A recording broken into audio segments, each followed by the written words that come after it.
มื่อสงคราสันสว่าเฮาเคยอัปเดต Windows คอมเฮาในแต่ได้ซึ่งอยู่พร้อมกันเนาะอันล่าสุดในเฮาได้มี Wi-Fi กันเนาะมันก็เฮาได้มีเน็ตที่ในออนต่างกันเนาะเฮาได้เชื่อมต่อเน็ตกันเนาะ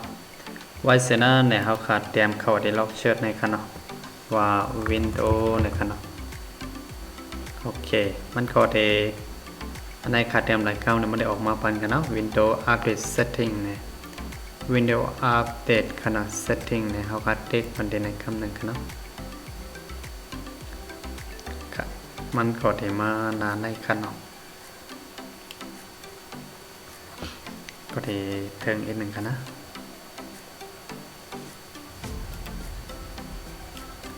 ติดเทิงอีกหนึ่งเนี่ย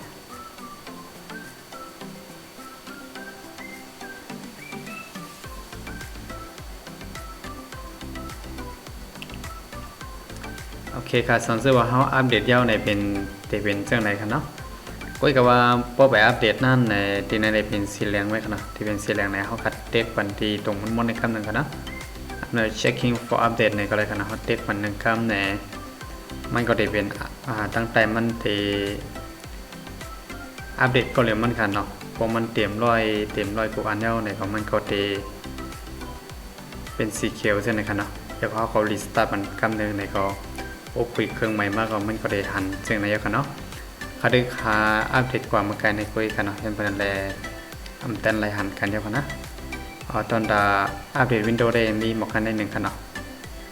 มาสูงทางเสียงค่ะส่งกระทบกันในวิดีโอกันนะกันเนาะ